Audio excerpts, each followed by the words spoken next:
Chapter 15.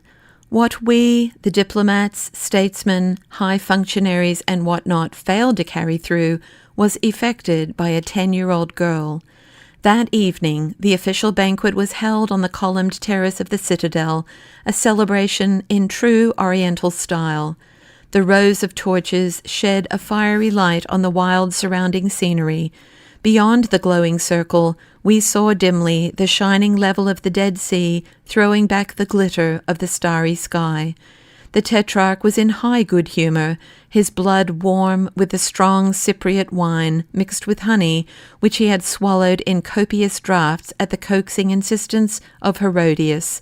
He watched with comfortable satisfaction the dancing of the half-naked, bespangled slave women, Arab and Negro, whom he had received with the marriage portion of his first wife. But as the wine mounted in him, he began to find the contortions of these faded and elderly entertainers less and less amusing. The bloodshot eyes rolled in his swollen face as he looked for something spicier, and rested at last on little Salome, who sat at the banquet with her mother. The ornaments which weighted down her locks tinkled as she threw back her head in lively conversation. The Tetrarch's eyes filled with concupiscent pleasure, for she was a delight to look at. With her slender figure and her lovely dark skin, she was worthy of a place not only at a provincial court, but at the side of Tiberius himself. It had become a habit with our barbarian princes to flatter the emperor by imitating him in all things. They had suddenly become refined voluptuaries with a passion for the noble and delicate love tastes of the Hellenistic world.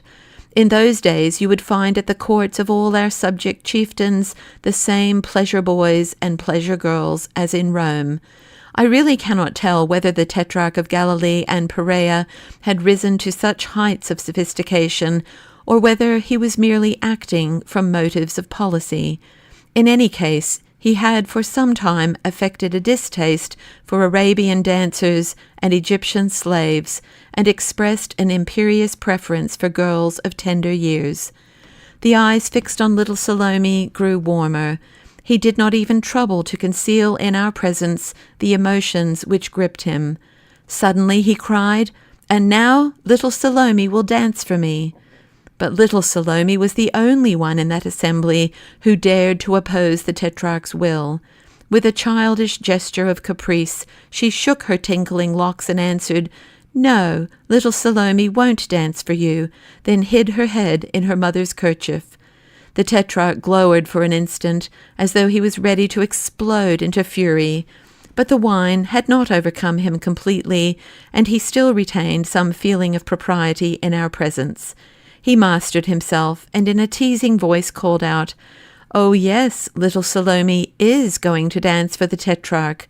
Again Salome shook her head and cried, "No, she won't." "What? Not even if the Tetrarch of Galilee and Perea commands her?" "No, she won't obey the Tetrarch of Galilee and Perea." The teasing game had developed into something more serious, but it was the Tetrarch, not the child, who was trapped in the conflict. "And if the Tetrarch of Galilee and Perea promises little Salome a palace in Tiberias, and a garden where young gazelles will walk about, accompanied by beautiful peacocks and beautiful parrots?" he asked now in a somber tone which startled us. "Even then she won't dance," Salome answered with childish obstinacy. We burst into laughter, partly to relieve the tension, but partly in sheer amusement. It was really difficult to tell now who was the Tetrarch and who the child, for the game had lost all its playfulness. Herod's eyes blazed with restrained anger. It was as though he considered it a matter of life and death to bend the will of the child by promises or break it with threats. And no doubt he was ready at this instant to resort to sheer violence, but he still wanted to have his way in our presence by gentle means if possible. In all this he paid no attention to his wife, and perhaps in an obscure way he was seeking to wound her. Perhaps the game was really pointed at her, and if he was indifferent in revealing before us the undertones of lust which accompanied his demands on the child, he derived a double pleasure from the taunt aimed at Herodias. He tried again. And if the Tetrarch of Galilee and Perea promises little Salome that if she will dance for him, he will fulfill every wish of hers, though it cost him half his kingdom, he said grimly, and he fixed his eyes sharply on his wife. Even then, Salome began, but at this point her mother bent down to her and whispered in her ear. The child stopped, looked up, and questioned the Tetrarch. Will the Tetrarch of Galilee and Perea really give Salome whatever she asks for if she dances for him? The Tetrarch burst into a great shout of laughter. The sweat poured from his huge head, and he answered the child, imitating her piping voice. The Tetrarch of Galilee hereby promises little Salome that if she fulfills his desire and dances for him, he will fulfill every wish she expresses. Without uttering a word, little Salome left her place and walked across the terrace till she stood by the Tetrarch's couch. Unprepared, and standing thus in one place, she began to move her body to the accompaniment of a single drum beaten by one of the slaves. Childishly innocent and undifident, she let slip from her the tunic which covered the upper half of her form, so that she was naked to the navel. Her feet fastened to one spot, she carried out the dance movements with her slender, dark-skinned, childish belly, but every muscle in her thin body trembled, and every gesture, performed as it was by a child, sent a stronger impulse not only through the blood of the Tetrarch, but through the blood of all that watched her. She herself, in the midst of these passionate movements, retained an expression of such innocence that we were in doubt whether the child was aware of what she was doing, and yet, the longer she danced, the more dissolute was the challenge of her cadences. She turned and twisted, presenting now her back, now her smooth, unformed bosom, and the muscles swam in light waves under the shimmering skin. Again the thought of Tiberius came into my mind. What a present she would be for the old voluptuary. Even when he retired to Capri to meditate and philosophize on his life, he would be glad to be pulled back into the world by that bosom and that back.